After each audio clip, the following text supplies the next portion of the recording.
Hello, can you hear me?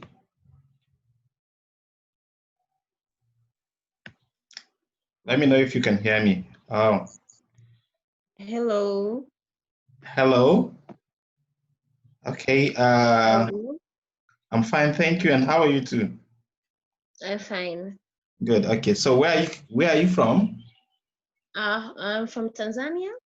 Tanzania. Okay. Good to hear from you. And how is Tanzania doing? We are very fine. Things good. How about you there? Okay. And you have been interpreting for the COVID? Yes. Okay. Not for COVID, but I'm sign language interpreter, but also I'm taking my degree of special need, education special needs. And this is my final semester to finish this. Oh, awesome. So, and you are specialized in hearing handicap? For here, according to our program, as you know, government issues, awareness, you're not actually specialized, but you're taking on education special needs in all disability. And then later on, For your personal issues, like if you're interested on deaf, you can go to the HI as hearing impairment. If you're interested with visual impairment, you go to the impairments. But for me, I focus much on HI because all my parents are deaf, so I focus on HI. Oh, so you are child of deaf parents, right? You're a coder? Coder. Yes. Oh, good to see you. Friends of the deaf, can you hear me? Okay, we have one other person online, Friends of the Deaf. Maybe when she comes online. I can see her. Yes. I think it does not put, on a setting. We're less waiting for her. Okay. I am a soda. Okay. I have a brother who was deaf, but he died sometimes in 2007. Oh, sorry for that. Yes, I started signing with him when I was 16 years old. Okay. Yes, so which country are you from? I'm from Nigeria. Nigeria. Okay. I'm from Nigeria. Meet you. I was in the group now, and I see that you sent that one about Zoom. Okay, fine. I don't have a job right now. I'm just idle. I was like, let me go and see what's going on there. Oh, I see. So it's good that we are talking about this today, and let's see how it goes with the conversation today. And maybe after this, you have an idea about how you can get something doing while you're waiting for school to resume, right? Yeah. Okay, we have Muhyiddin joining us as well. Alpha, how are you? Hi, Muhyiddin. How are you? Fine, thank you. His mic is off. Let me unmute. Mic is off. Yeah. Unmute. You can unmute your mic, Muhyiddin. Then we have Patricia. Patricia, can you hear me? How are you?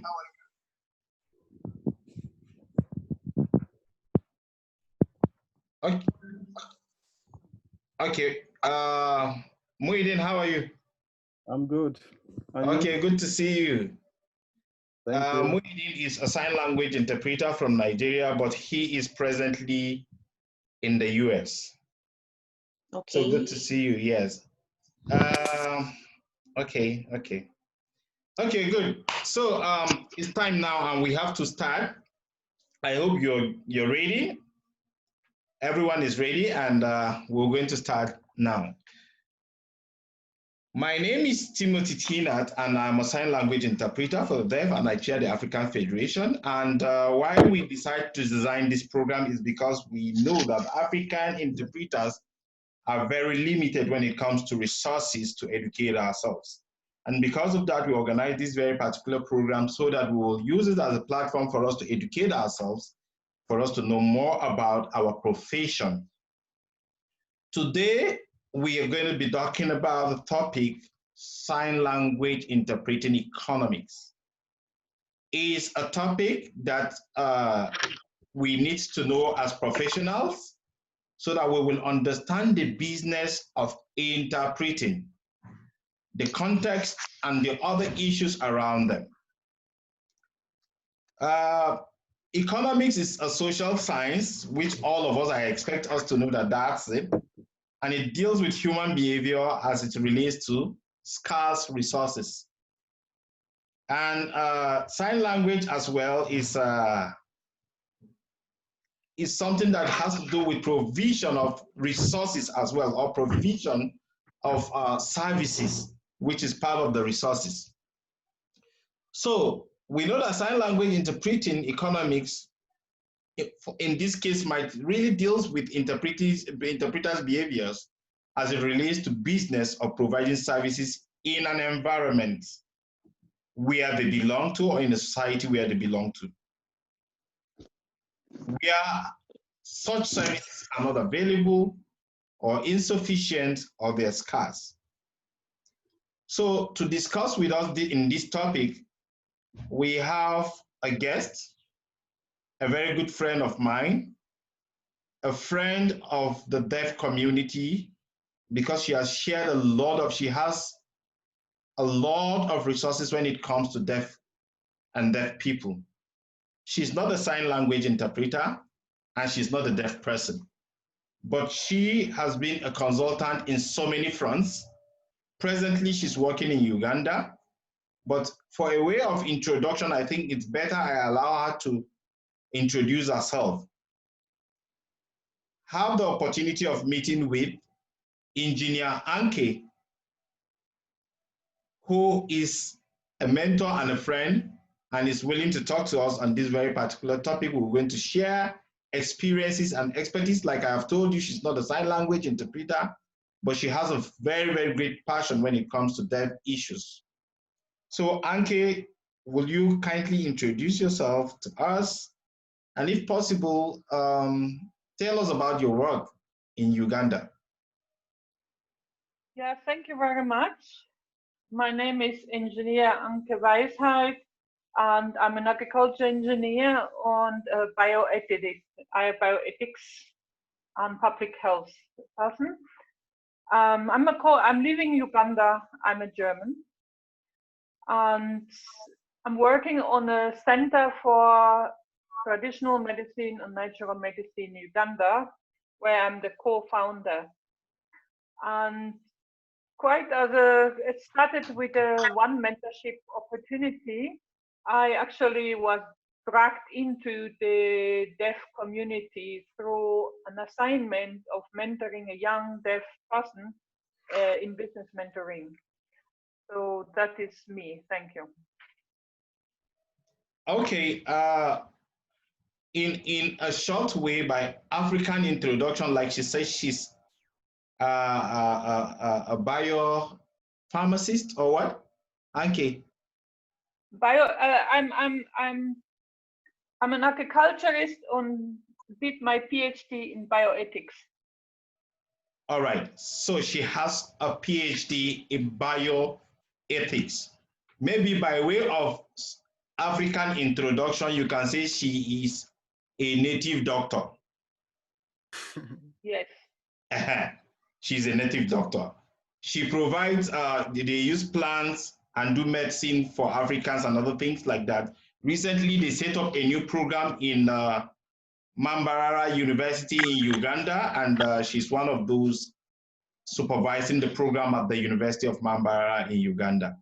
So thank you so much, yes, Anke, for joining us at this very particular meeting. And we have shared a lot of frank, heart-to-heart discussion about sign language interpreting. And I know that you're so concerned about the development of this profession in African continent. So can you just tell us, like you have said, I know your passion came as a result of you mentoring a deaf person. What were your experience when you met the deaf person and you started doing this mentoring? Can you just share with us your experience that led to the inspiration for you to work in this area as well? Okay. I was registering my profile into the YALI African Young Entrepreneurship Program. This is a program for young African entrepreneurs, and I was registering my mentoring profile in the platform.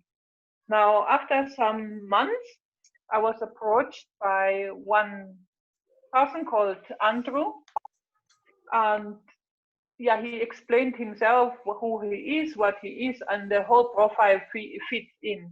And then the last line he said,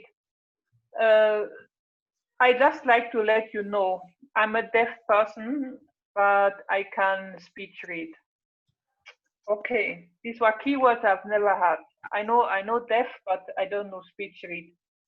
So I went to the internet and read about speech reading, deaf, how they can communicate, sign language, lip reading, speech reading, whatever they call it.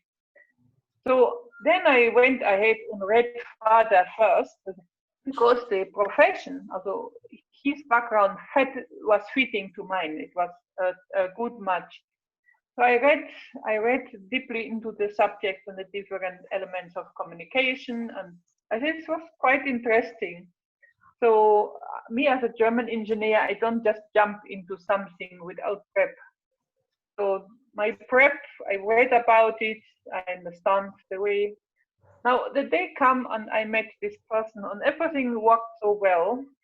And he asked me one question. Are you a member of the deaf community? I say no.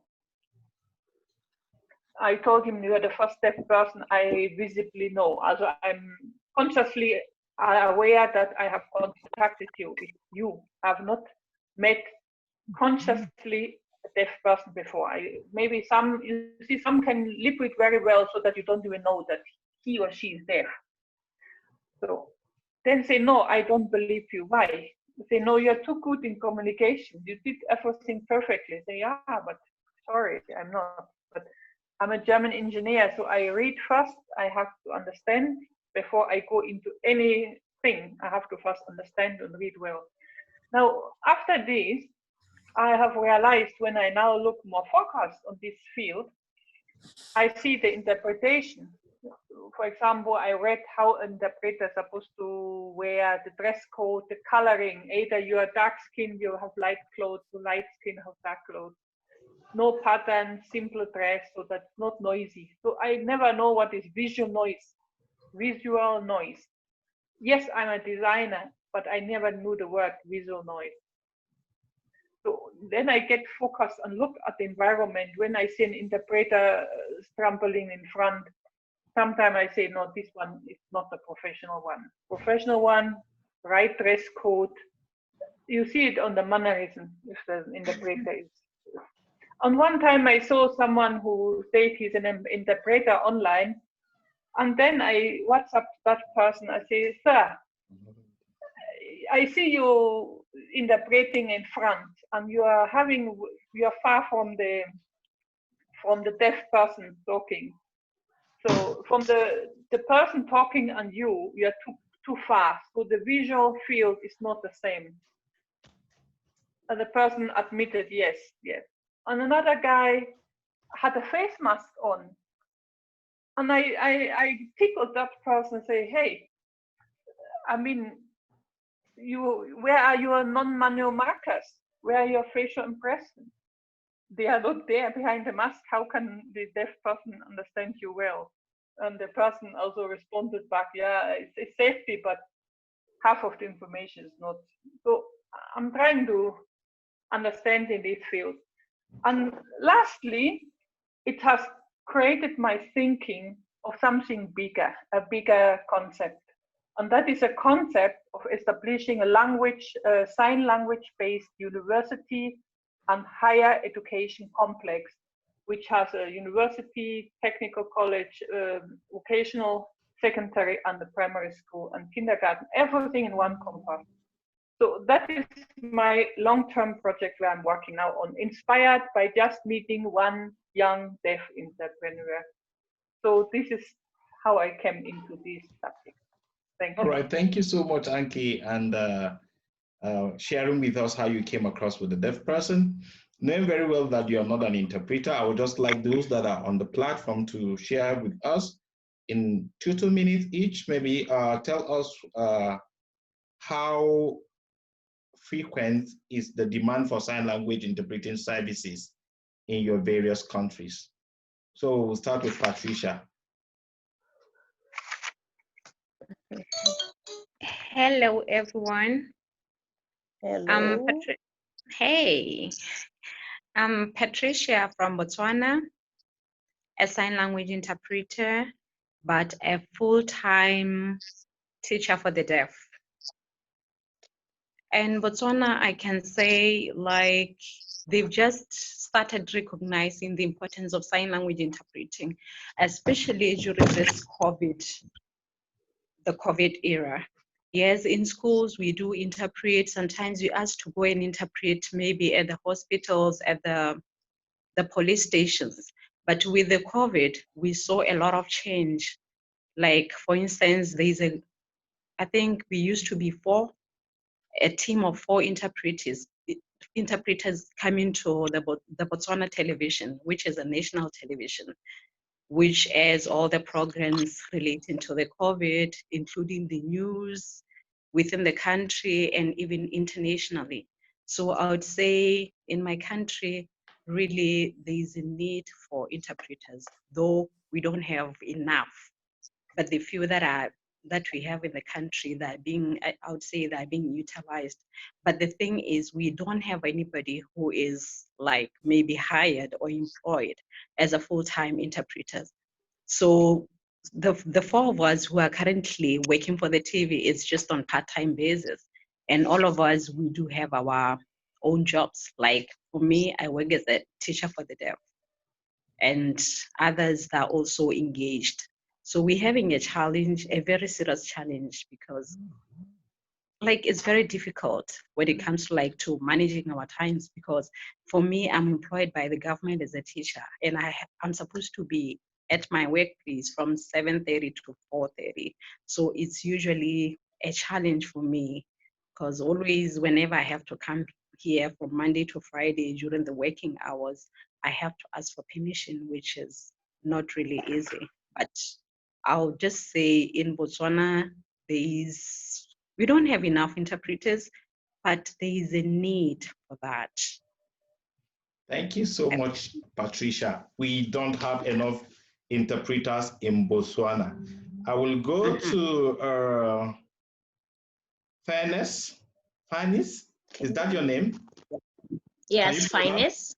Fairness, okay. So Yes. Fairness, can you tell us, you have enough interpreters in Tanzania? Yes, we here we have a lot of interpreter. I don't know, because of people awareness, or because of people, they realize that interpreters have some money, so people, they want to go that side much. But for our side here, most challenge which I see most as like, I can say it's the same most of Africa, like government awareness, to appreciate that this they need this language interpreter in each sectors. For example, in TBC is the television of government. They employed some woman who was a teacher as a teacher deaf, but later they shift her on another sector as interpreter on that television. So it's like a shifting. He was already employed as in the system of government, so they just shift her to on that sector of interpreting in the news.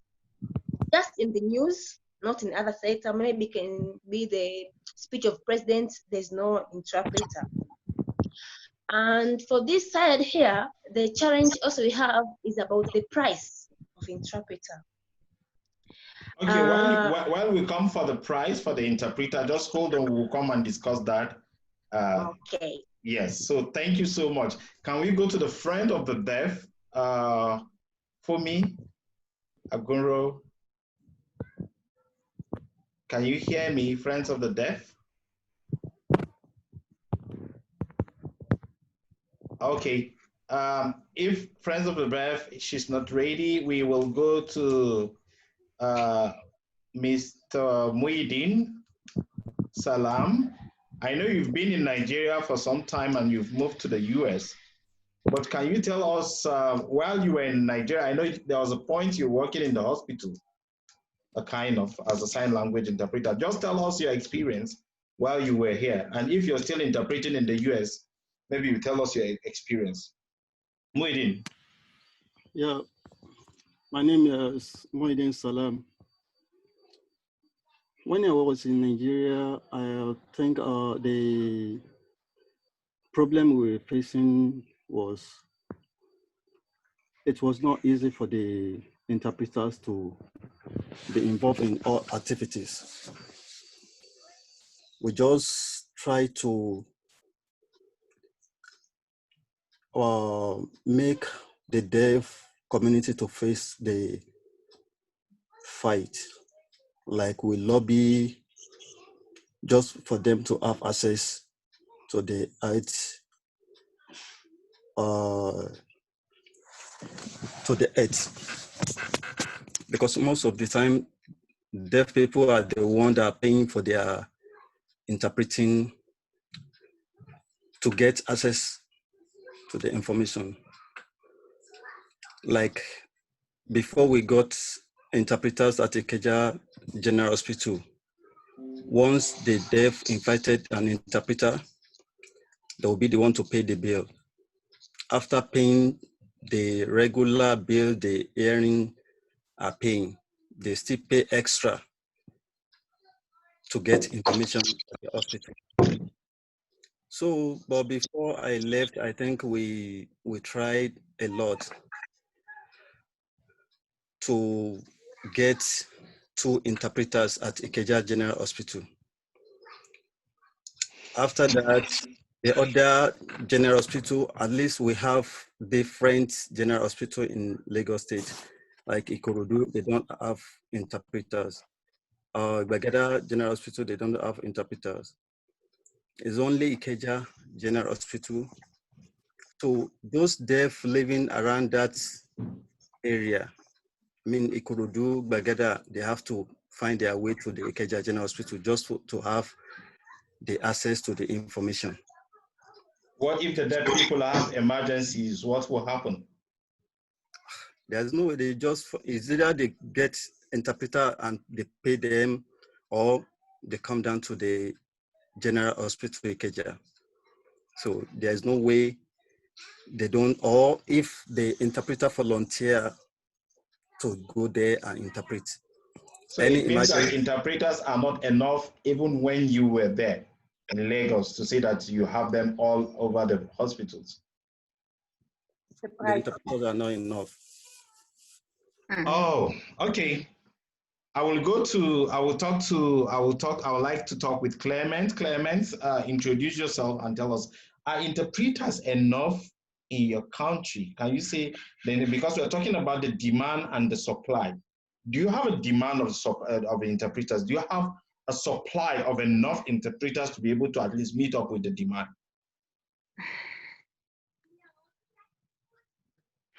Clement. It's not, it's among, it's mute, maybe it's from his own end. Can you hear me, Clement? Okay, but we can't hear you. I think you should check your mouthpiece to make sure that it's working. So we're discussing the economics of interpreting, sign language interpreting economics, and we're talking about the demand and supply aspect of it. Do we have enough supply? Do we have enough demand to say the supply meets, and other things like that? So Clemens, over to you. Yeah, sure. In recent times, it looks like the demand for sign language interpreters and sign language interpretation has really gone up, and obviously because of COVID. But previously, there was some level of demand, especially at the schools and occasionally at the hospitals and police stations. Yeah. But COVID has changed everything now. There is so much demand for sign language interpreters now, and the services we render. Almost every program nowadays, and during COVID, will have to be included sign language interpretation, and this is great for.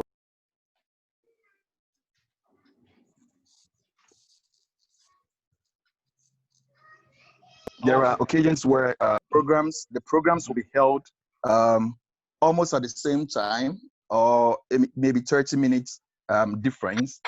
So it becomes very difficult, especially for those of us who find ourselves in the capital, Accra. It's difficult to be moving up and down because the number of interpreters, we are not too scattered.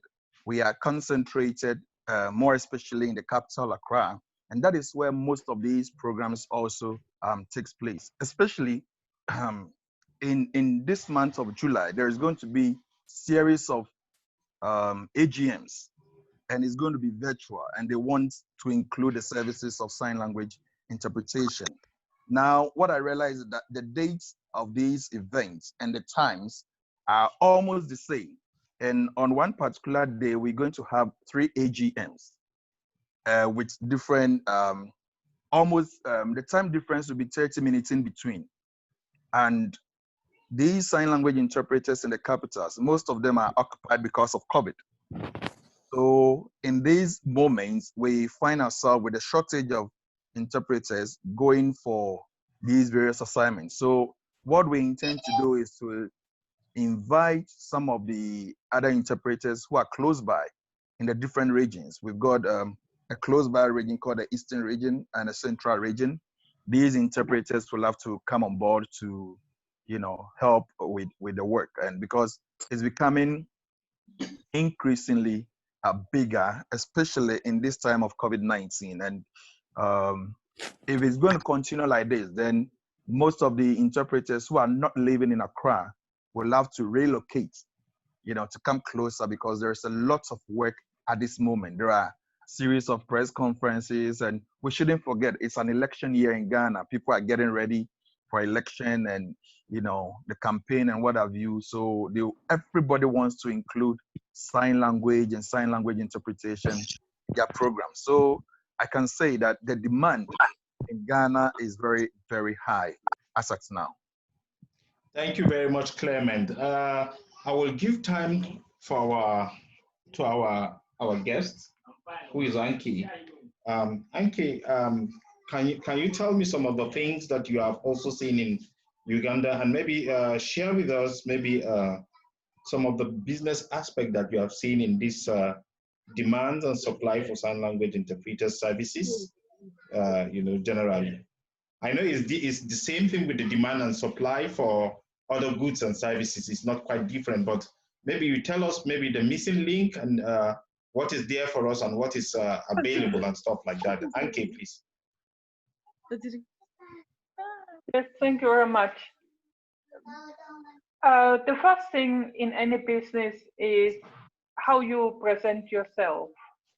So I have come across some interpreters, at least 2, where I randomly ask for their business card, and both of them start pulling out a pen and paper and scribbling their number on the card on a piece of paper. Number 1, interpretation is a high contact work. You meet many people, you're always with people, and therefore the first thing is to have very good business cards. You never know when you reach someone who needs your service. You may keep your card for years, but one day he or she will call you. That's my experience with myself using business cards in conferences or meetings. When someone asks, I need a meeting, hold the card. So very important is to keep your contacts out and share when people like it. Number 2 is to have your service, your product. When you go to a client, that's what I also do when I see a client, that you prepare your assignment well. If you go in hospital and you know there is an operation, you meet the doctor and talk maybe some few days before to understand the words which would be coming. So technical, prepare yourself for the assignment. And also very important in dealing with clients, having professional attire, appropriate to the function and appropriate to the profession. You are interpreters, you know better than me how to dress, but in general, the dress should be fitting to the profession. So Madame Clement, for example, Clement Sam, and also Clement Sam.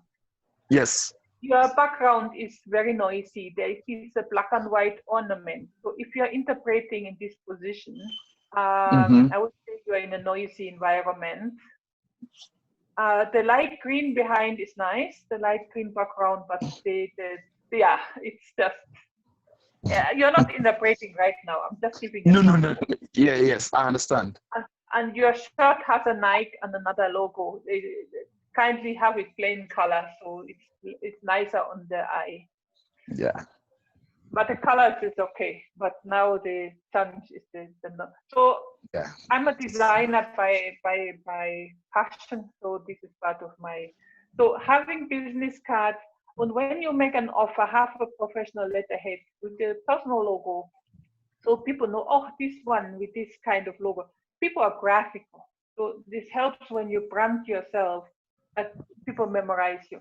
And also, in some cases, when you have an extra skill, like either you're having vocational or business skills, you can be employed as a normal, ordinary worker in certain professional fields, and when needed, the employer can now also pick you out of the production and say, kindly interpret for me.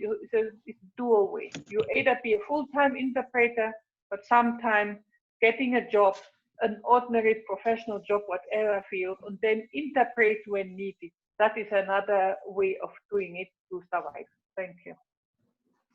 All right, thank you so much, Anki, for what you have mentioned. I think you've mentioned one, the business contact, two, the dressing code, and I think, did you talk about the business plan as well, or something like that? Did you? No. Okay, so maybe as a sign language interpreter, some of the things that we need to consider is the preparedness for you to be able to provide such services. What are the demands and what are the things as expected of you as a sign language interpreter? And how do you need to make preparation and make necessary arrangement for all those things that you're talking about? You cannot provide, for example, I can give an example, maybe we have GSM networks, isn't it? If a GSM network does not provide you quality services, I don't think you will tolerate that network, isn't it? That's right. So let's assume, okay, we are like GSM network and other things like that. You must be able to make sure that you provide such quality services for you to be able to at least get onto it. And maybe to add to what Anke says, there's a need for us to also be able to be up to date with the current issues. I spend time watching news and listening to news. You know, as sign language interpreters, we should be able to listen to news and know what is happening in our society, because you're interpreting for the next day might also relate on those issues. The quality of the services that you provide can be determined based on the information you've got. If you don't have enough information, people will be talking about it, then you will not be able to understand the context for the deaf person to be able to have access to it and other things like that. So we have discussed about quality services, the demand and supply. We all agreed that there is a lot of demand, but supply is never enough in Nigeria. And we talk about the issue of preparedness for sign language interpreting. And mentioned to say, interpreters are much more looked for in especially hospitals, especially schools, especially law enforcement. I think Muhyiddin talked about the hospital, Patricia talks about the school, I think Clement spoke about both the school and law enforcement. So we will go ahead with the other issues. Consumers' expectations. How do we deal with issues relating to consumers' expectations? I will ask a question. Who are our consumers? Who are our consumers? Well, most of the times when we are talking about consumers or our clientele is much more focused on the deaf people. But you should of them. The hearing public, they are also your consumers. Because if you're not there, the hearing public will also not going to be beneficial. You know, they will not benefit from whatever conversation is going on between the deaf and the sign language interpreters. Now I will ask Anke to tell us about her perspective about consumers and how we can satisfy our consumers. Anke. Thank you very much. satisfying consumer. The first is to understand who are your consumers. As Tim already said, it's either law enforcement or hospital or school environment. Wherever you are engaged, prepare. And that line of prepare cannot be talked as long as it's needed. It's very important to prepare very well and then be on time. And customer care is also when the function is like 1 hour and they pay you for 1 hour, you may have to bear with it. If it's 1.5 hours, you don't start bringing me money. But if it's coming to 2 hours, yes, you should make money, because he cannot always underbook you and then overuse you. But if it's once in a while, it's okay. But you mark that client and you mark the function. Next time, you know this type of function takes you also learn which type of function roughly takes which time. And when that client, you keep a client register in your computer, a database, an address book, where you can keep all your information. I will share with Tim an address management system. I will share with Tim, he can share with all of you.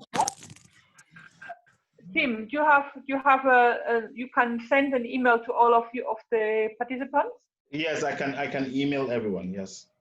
Good, I will send you a link of a free software where you can actually have a calendar, an activity, can put all your assignments and also address and contact and make notes of each client. So when you know your client, you know how to make them an offer. If you know someone is notoriously late, you come to the assignment, it takes 1 hour before you actually sign, before you actually do the assignment, then you have to tell them, yes, if you book me on 8, the clock is running on 8.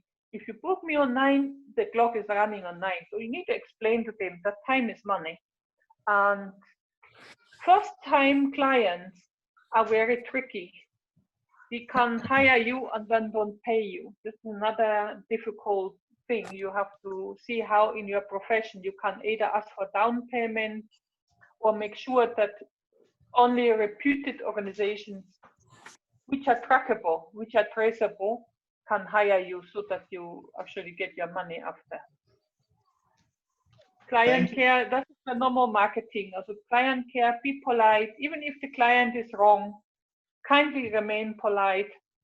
It's the way of business is. You are the one serving the client. The client is your boss.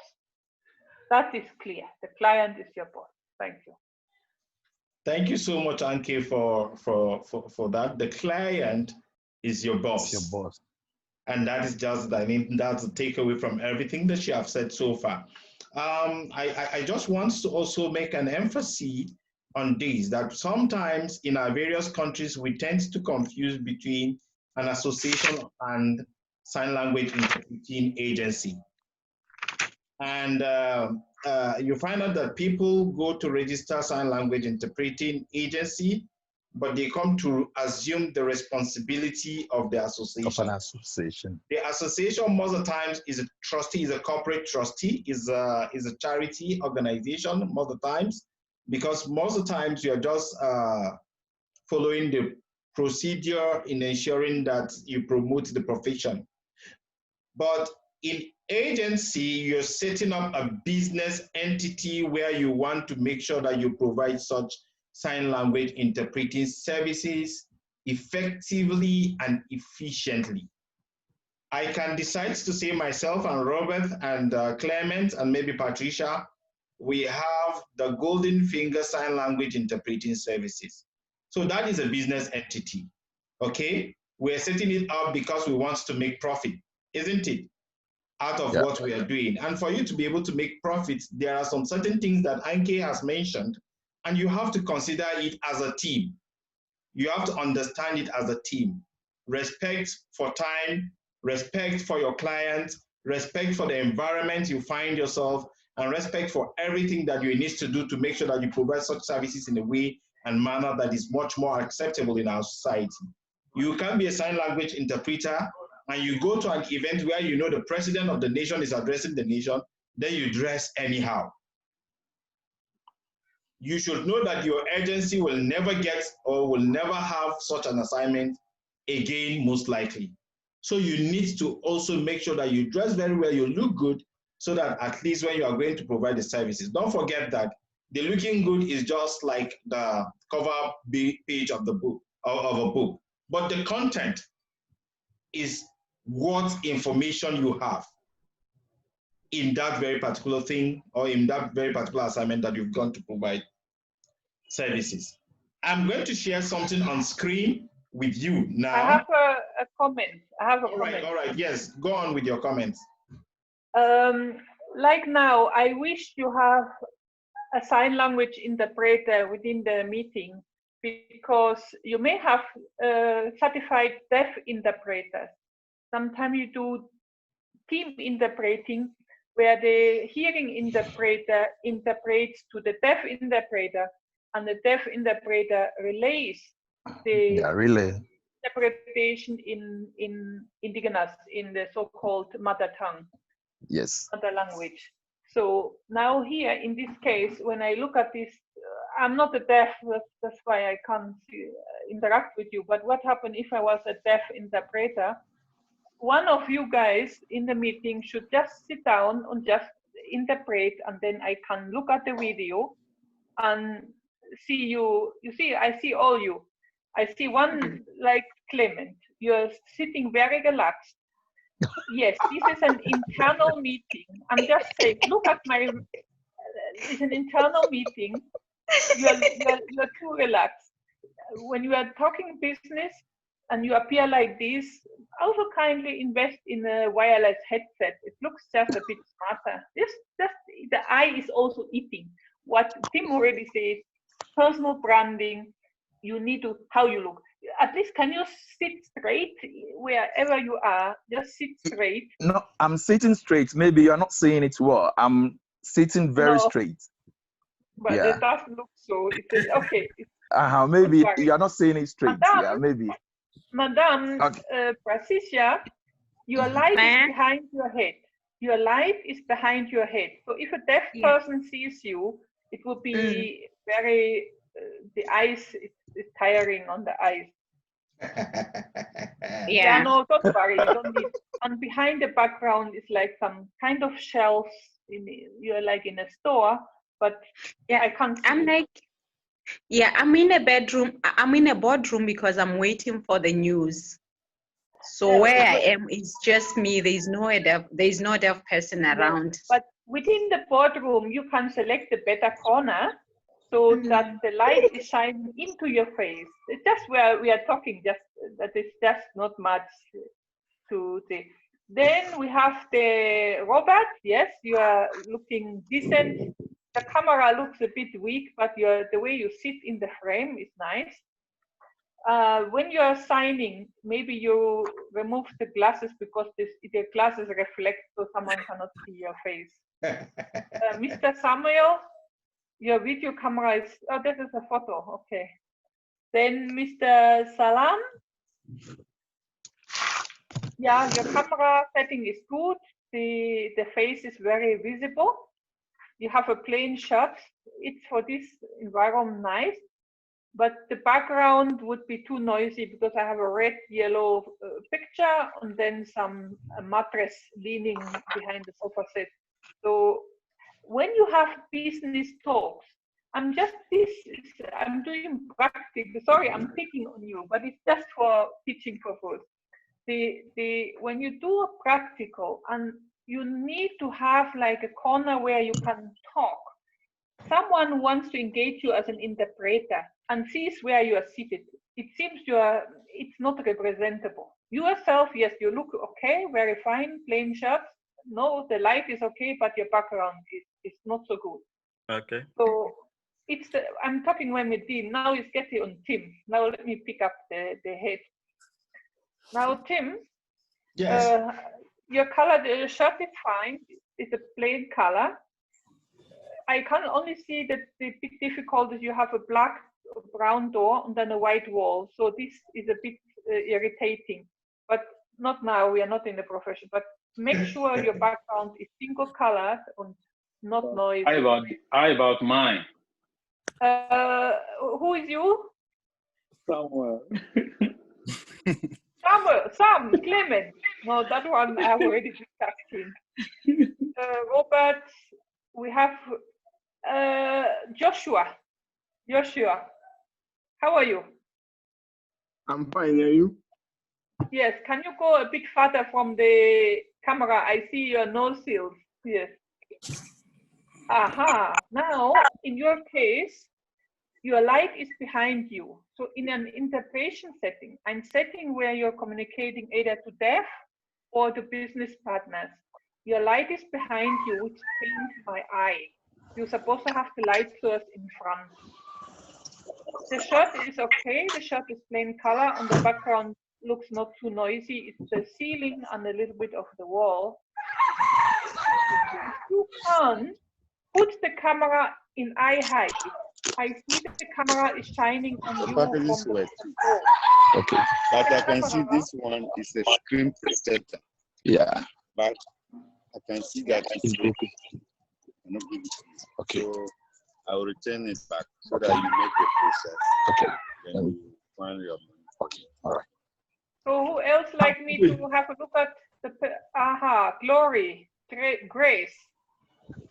Your light source is at head. So if you can later make it, okay, now it's a bit better, but the light is still in the frame. 1794. The light in your picture, you see the light. So Grace Ilori. Okay. When you return it, that is at hold, then Okay, they will let me know. Okay. Back to all the background checking and everything. This particular one. Yes. Somebody's. I think somebody's mic is on. Turn off your mic. He asks you. Turn off your mic. You refund. Clement, you need to turn off your mic. Okay. So that's awesome. So you have seen the little things that we don't see sometimes, although this is not an interpreting platform, but these are the things that we need to put in our mind anytime we're going to work. I just put it that we should need to acknowledge the gaps and see how we can cover up the gaps. If really you have to provide your services effectively and efficiently, you have to look at gaps every time that you do that, just like Anki has pointed it out. I would like to share on screen with you a presentation or an article that I shared last time. If you can see it, that will be awesome. Can you see it on your screen? Yeah. Yeah. Yes. All right. Now look at this. This is Anne there, and she's just presenting it. Now look at it. I do not use agencies to fill in my schedule. I fired them all years ago. My autonomy is worth more. I'm not even going to talk about staff positions. One man's convenience is another man's pittance. Yeah. Now, in the whole of this narration, it's a situation where you find yourself that you are working in an agency and the agency provide, go ahead to look for services.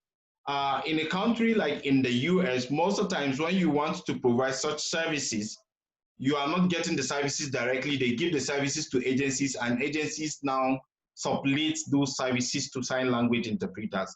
I believe that this is not the case in our own situation, but in case we come into that later in our life, because those countries like US is celebrating the 244th year anniversary, and some of us are just maybe 20 years of independence, 15 years of independence, 30 years or 40 years of independence.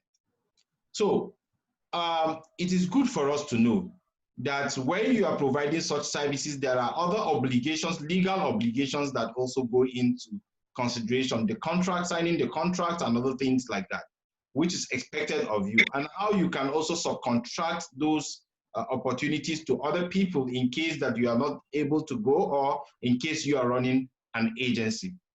Now, in this very particular case, it's an issue of tax deduction without necessarily the contractors remitting it into the coffers of the government. This interpreter felt that it is very, very important for her to work directly, collect such assignments, and know that she remits those taxes back to the government.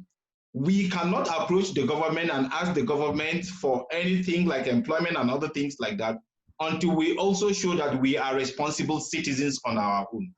If you don't show, one of the ways of showing that you are a responsible citizen is to make sure that you pay your tax as at when due.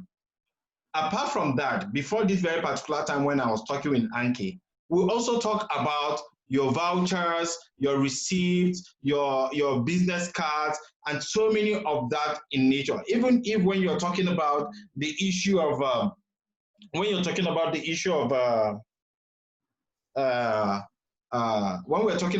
of setting up agencies, agencies does not just live or exist without being legal entities. Nobody would like, no country set up businesses without legal backing. You need to set up your business with a legal backing. Many of us, we have even associations, but those associations are not also registered. But still, you want government to recognize you. That can be a very difficult thing or a very difficult route for you to navigate on. Because when the government discover that you collect such monies and you don't also pay tax, then you are robbing the society as a whole. Or you are robbing, because those monies that you are paying tax, if you have a government that is committed, those taxes might be used to build deaf schools, to build hospitals where they will employ sign language interpreters. So if we don't do that, that could be a challenge for us as sign language interpreters. No direct access to the clients is another issue when she mentioned on this very particular article. When you don't have direct access to the clients, how do you know your clients? Just like what Anke is saying, you need to know who you are providing those services to. You need to know the community at which you work. Most of the times, we don't have direct access to clients. Yes, in advanced countries, if there is no direct access to clients, by the time you are setting up your own agencies, you have to make sure that that is done. You make sure that before you give an assignment with interpreters, you have to give them at least a description of who the client is. This is what his dons are. These are his do's. This is what he wants. This is the way he wants it. So that by the time the interpreter goes, he knows the client based on what the client is required. And when I'm talking about clients, remember, I'm talking about both ways. Clients can be the deaf people and can be the general public.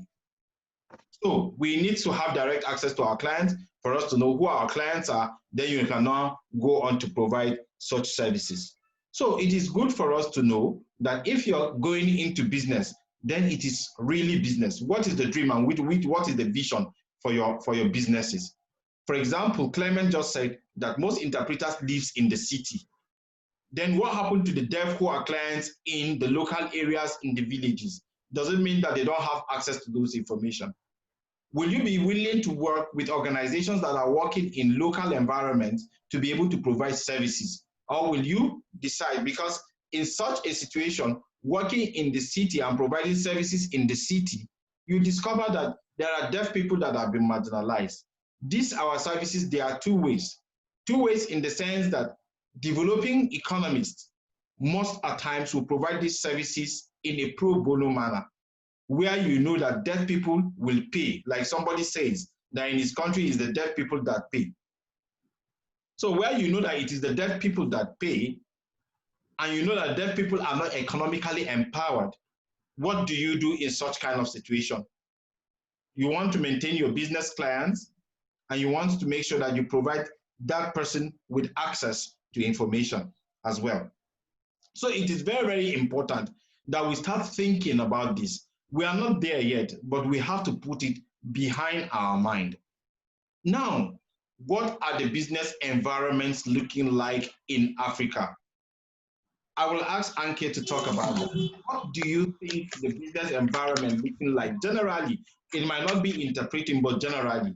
Do you think Africa stands a better market for interpreting services and other services? MTN came to Nigeria within just few years. They make up the money. Their turnover was more than when they were set up in South Africa. That's the market we're talking about. So what do you think our business environment and our market value? Anke. Yes. The African continent has a young, dynamic customer base. And the customer base is growing with 2 to 6%, depending on the country. So there is a growing marketplace. Unfortunately, many providers, I'm 18 years in Uganda, I'm a German, but I'm 18 years living in Uganda, so I have a little bit of insight. One thing is what I usually face is with service provider, that the work is done sloppy. I can see there's no love in the work. It's just making a kill, making the money now, but no customer relationship. I see the inflexibility of responding to clients' needs. So in your case, for example, you can say you need an interpretation with a lot of finger spelling or less finger spelling, or you want signed exact English, C, or you want real hardcore sign language.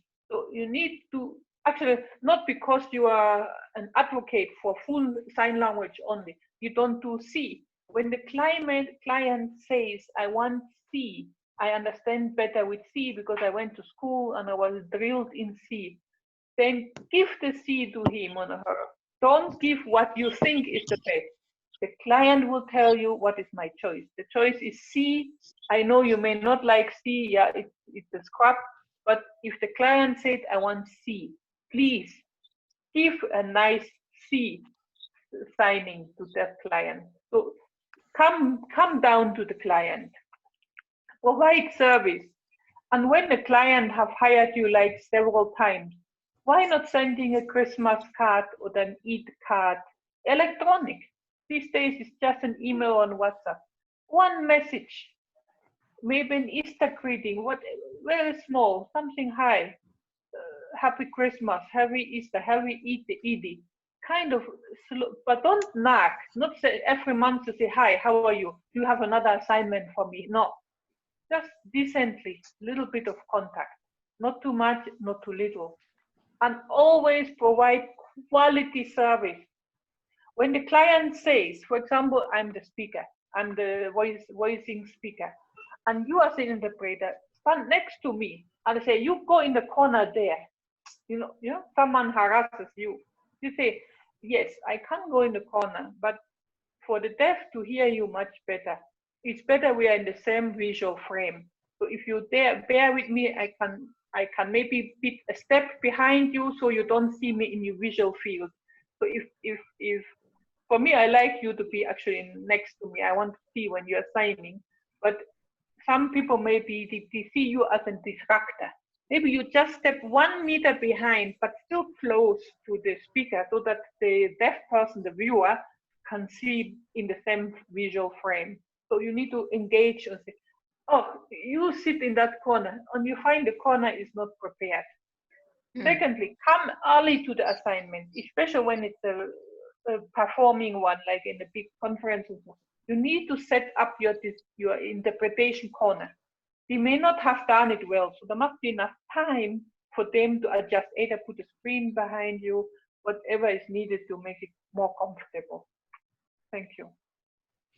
Thank you so much, Anke, for that wonderful explanation. I would like to ask if you have a question, you put your hands up, then we can deal with your questions.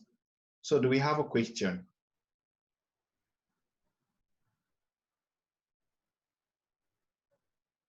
Okay, so we will proceed with the whole thing, and I just want to also make mention of the need for us to be able to have educational programs that will support what we do. Sometimes, if you have an agency where you provide services, you also need to invest time in it, For example, we have scheduled this meeting where we can always enlighten ourselves, but you discover that it's difficult for interpreters most of the times to join. Maybe some of them is because of data and other things like that. But the emphasis I'm trying to say is try and invest your time on things that brings you more money. If you don't invest your time on things that brings you more money, then you end up at the point in time you retire from services or providing those services, and you get people that will provide more services than you do. We're in a digital world. We're in a world where you know that you cannot particularly live without sign language, you can't particularly live without you providing data for your phone from day-to-day basis for you to be able to check information that has to do with your field of expertise. If you don't move with the trend, then you will be left behind. You will not be able to provide those services as the society might need it. Then one other thing that you need to also put into consideration is also the code of ethics as it reflects on service provision. What are the details of the code of ethics? The code of ethics is the value behind everything we do. And look at the values and see how it relates to the services that you provide for you to make a very good judgment to everything that you said. For example, generally speaking, you should be your brother's keeper, generally speaking. And it's out of place for you because you need a business, then you go ahead to criticize or to downplay your own colleague in the presence of clients. It will give you, it's a wrong business approach for you to do that. So as we provide services, we need to be our own brother's keeper.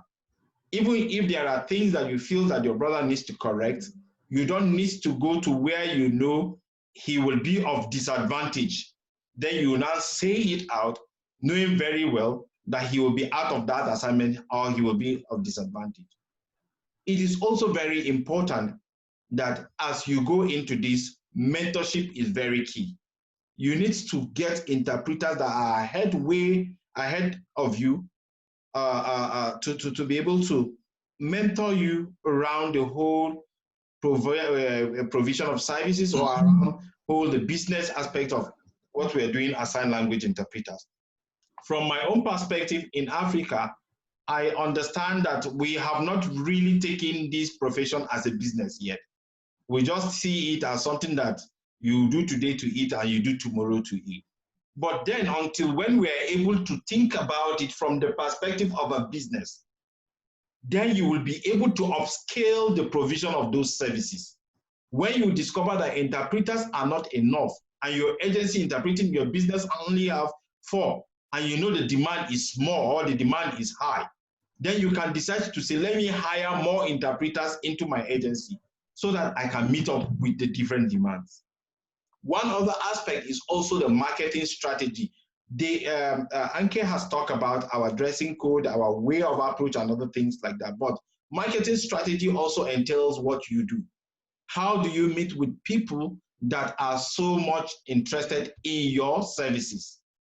For example, I provide services for the US Embassy in Nigeria. And I had a situation, I can give you a situation that happened between me with a deaf client. The deaf client has, she already had a preconceived idea that I am one of the richest interpreters in Nigeria. And because of that, I should not be seen doing that assignment. I should give it to other interpreters that will do the assignment. But when the clients came and approached me, she approached me in a very, very wrong manner. I was to go to the airport and pick her. She embarrassed me at the airport. And she said she didn't know me. And she said a lot of things at the airport. But I kept calm. I was so polite because I was contacted by the US Embassy and not the deaf client. So I believe that I owe a duty to explain to the US Embassy who approached me. And I took the client from the airport. We went all the way. I was telling her, calm down. You're saying a lot of things. It's okay. We will deal with it. But I didn't tell her what I have in mind. When we got to the, with the embassy, I told the embassy that, sorry, I will not be able to take this assignment again. The embassy said, why? I said, I've been embarrassed by the deaf client and I can't take this assignment again. Why? I am so emotional about it and I can't see myself standing before her interpreting for her. So even if the US embassy is paying me ₦1 million for this assignment, I have declined. I'm not taking this assignment. And that's how it's been. Because of that very particular approach, the US embassy sees that to a more professional angle, and they decide to say, well, if that's the case, you from now henceforth decide who are interpreters that will be working with the US embassy. So what are the approach that you use? Let's assume I left her at the airport, I came back and I used that as a strategy, as a strategy. That's what I did. Being able to be calm, being able to approach issues from a solution-driven perspective than maybe trying to find a way of taking a revenge or whatever it is what we need to do. There are so many times that you find out that interpreters engage the deaf community in a manner that will be conflicting or in a manner that will have a reputation on your future as a professional interpreter. You have to do everything possible to avoid that. There will be conflict of interest. There will be conflict when it comes to even the issue of the economy aspect of it. Who benefits what, who takes what? And one other thing that we do is when you go for a training workshop for sign language interpreters and they are issuing certificates, they also give the certificate for the interpreters, but you are not the participant. The deaf is the participant. Good. But we collect the certificate and you collect the money. While the deaf person takes the intellectual benefit, you can only take the economic benefit or the monetary benefit, which is your own and other things like that. So these and more are the things that we need to put behind us whenever we want to do that. Another thing is that if you have stronger interpreters agencies, the stronger the interpreter agencies you have in your country, the stronger your association will be. And the better it will be, because the interpreter agencies will now be the people to fund your association, because your association promotes the rights of sign language interpreters in your country. And the association protects the rights of the agencies, interpreting agencies, when it comes with dealing with government. But if we don't have associations, if we deal with ourselves as individuals, how well do you think you can be able to support the profession even within the African continent? We cannot, because without money, you cannot do it. Our interest is not only for the profession to grow, our interest is for us to be able to have some economic value. And if you don't have that economic value, then the profession will not be able to at least progress to a significant level where it will be recognized within the continent, or where the government will also recognize it. Why are the medical doctors doing this? And once the medical doctors turn off and said we are going on strike, completely the government will come to its knees, begging them and say, please come back to work. But can today interpreters in Africa say that we are going on strike? Who even cares when you go on strike? Nobody cares. The reason is because we don't have stronger entities. The medical doctors are well paid. Are we well paid? No, because our associations are not strong. Our faces cannot be individually recognized, but our associations which represent our faces should be recognized, and the government should know the inputs that you have brought to the economy, because you are also enhancing human capacity development in the country.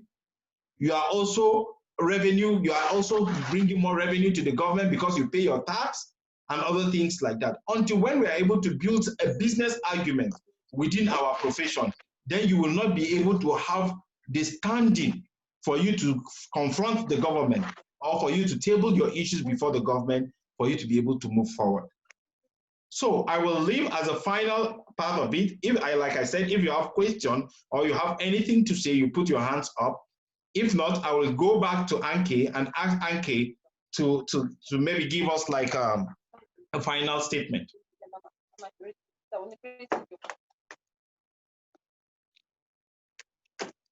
Okay, we have Samuel. Samuel have a question. Yes, Samuel.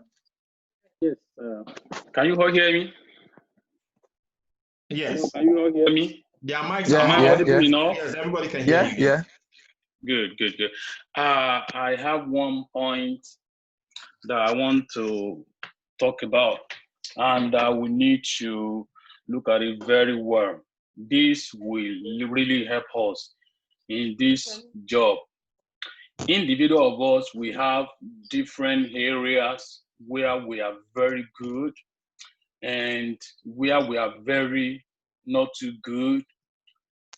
And at the same time, if we are working, we are interpreting in a group setting, either in the church or in public settings or in a mosque or any ceremony, that is more than one interpreter working at that moment. So this is very important for us. Sam, we're missing you. You're not clear. I think there's something wrong with your speaker. Your mic. Okay, hold on. Can you hear me now? Yes, please. Yes. So this is very important and it will help us, which is team interpreting. Many people, because of arrogance, because of too much, I know it all, we don't know it all. This is not our language. We are only trying each day to be perfect. So I want us to really look into this team interpreting very well because it will help us. I know my limit. Yes, I am good in signing. I'm good in interpreting, but I know my limit. I know some things I can't do. I know some things I can do. I know the areas where I can be very good at. I know the area where I can mess up big time. And that to be clear to people, especially the client. So anywhere we know that we are going to do some job, we should maintain eye contact. Number one thing we need to look at eye contact. Not only the audience, but your partner sitting in front of you, either by the side way or the right or left. We need to look at that. We need to have the mindset that we are offering a quality job. And to be able to offer quality job, why do we have team lawyers? Why do we have team doctors? All of them, they are very qualified to handle stuff, but they will invite other people, come and join me. Let's do this job. I can't do it alone. Many of us, we think we can sign, we can interpret for 1 hour, 2 hours at a stretch. It is not. We'll be babbling. We'll lose focus at times. That's why you see when you hear a little noise somewhere, your attention will be there straight away, which is wrong. You should be able to sign to your client first. Oh, there is a noise there. Oh, there is a baby crying. Oh, there is this, this job entails a lot of things. It's not just, that's why we advocate that there is difference between signing and interpreting. To interpret goes beyond signing. You interpret the meaning, especially when it is in public setting. You interpret the meaning, not really what the man is saying, the ambiguous word. The audience might not be able to understand. Then you also need to understand your audience, the level of understanding of your audience. Either they are well educated, some deaf, they sign exact English. Some they prefer you using gesture. The main priority of this is that we need to ensure that the main point is conveyed to our audience. So this team interpreting will really help us to do well in our job. Then we should know that, our body is not, it can be weakened. That's why you see some people, they fall down on the stage because they stand very, very long period of time. So please, let's look into this. Then our health is more also important. Our health is important. Let's look into our health. If you think you can't stand more than 30 minutes, don't go alone. Don't say because you want to get this money alone, or it's 200,000, if I go with someone, we are going to share it 100,000 each. No, it calls for collective job. And by the next time when the job is well carried out, because you need to round up. Some other people want to talk. Yes. Oh, okay. So that's just the basic point I want to share with you. Thank you. Thank you, Sam. Team interpretation, very, very important. Saves strength, saves energy. All right, Robert from Ghana said he wants to say something, but I've not seen him online. I guess he's offline. Who wants to say something again? If not, we're rounding up. If we don't have, okay, yes, Clement. Yeah, just a quick one on preparation. Anke mentioned what we have to do in terms of preparation. Sometimes even going to meet the medical doctors and get to know what jargons they are going to use and what meaning is going to come out of it. Here in our setting, sometimes it is very difficult to get information as sign language interpreters. But what we've also decided here in Ghana to do, let me speak for myself, is that you need to be ready. You need to be current. You need to know what is going on in your respective countries. And current affairs, listening to the news, you mentioned Timothy yourself, reading a lot. But more importantly, when you know you have an assignment tomorrow, you need to ask questions about your assignment. You need to ask whoever contacted you to come and render service. What is it about? What are the speakers likely to talk about? If there is going to be a symposium, what is the main topic? And if there is going to be a keynote address, what is it about? Now, when you get all these information from your program outline, then a day before, you can read about it, you can do research about it. And because here in Ghana, it is very, very difficult to get, maybe the manuscript, maybe meet the speakers and get a few points that they are going to say. So everything you do, you think on your feet right there. But when you prepare in your respective homes or offices before you go for assignments, you are in a better frame of mind. You will not be surprised, as it were. And again, Samuel said that team interpretation, and this is one area that is key. You are going with someone, and whilst you're processing, the main speaker is still going on talking. That is where your colleague or your team member should be feeding you with such information that you might be missing, should be cueing you on because the person can see where you've reached. This is not the time for your team interpreter to be looking on his or her phone. This is not the time to be receiving calls because you are in business together. If you're working 1 hour and 30 minutes each, you finish interpreting, you are not done with your job. You sit down and you help your colleague interpreter.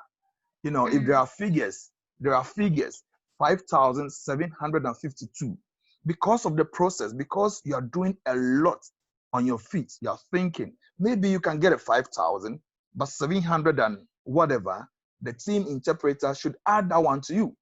because there are figures. They are mentioning COVID-19 figures. When you go to this part of the state, it is 2,842. When you go to that part of the state, it's 7,482. Now, these figures are coming up. You don't want to miss out on these figures, but you can also catch up. That is where your colleague interpreter, if the person is paying attention, should be feeding you with that information.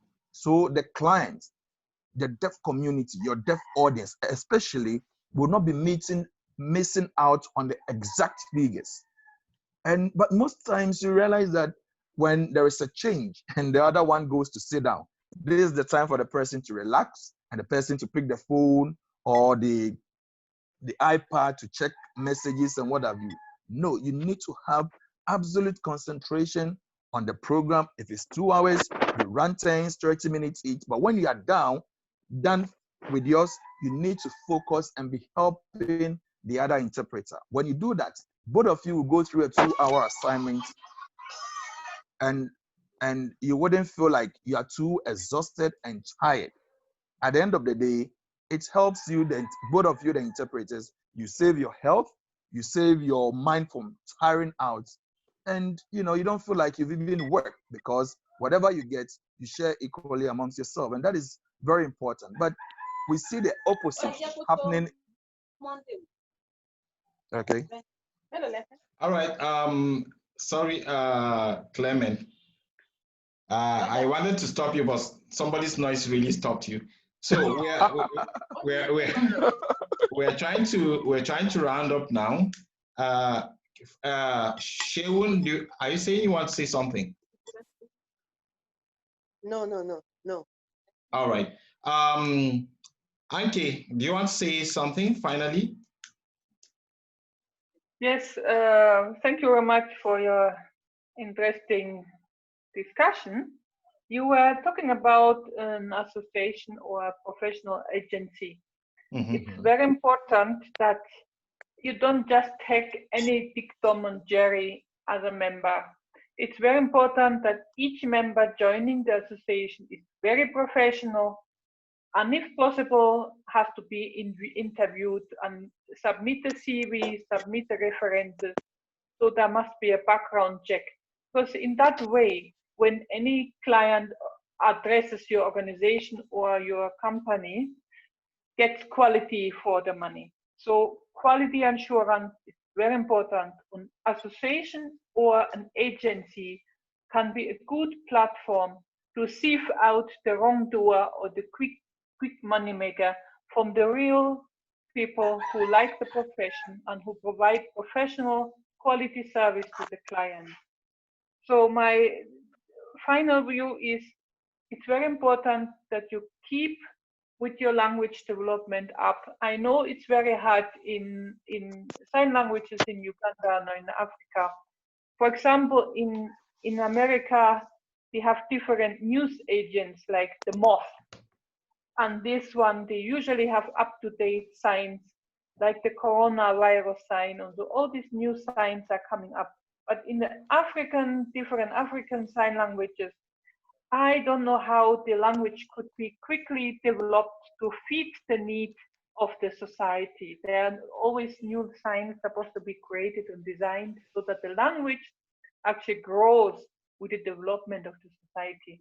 So it's very important to have linguistic centers where actually the language is also adjusted to the modern needs. Thank you very much.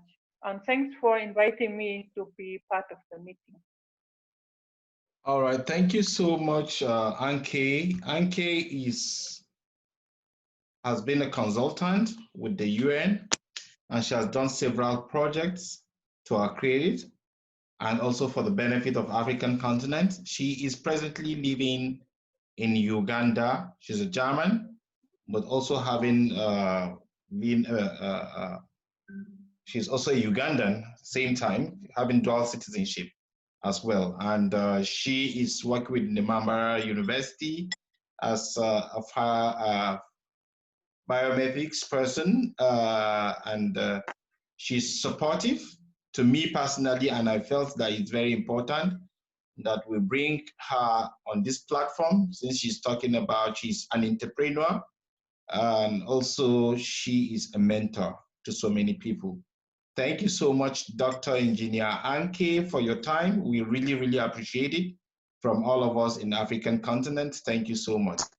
And for my colleagues in Africa, I really want to thank you very much. Yeah. All right. For my colleagues in Africa, I sincerely wish to thank you so much.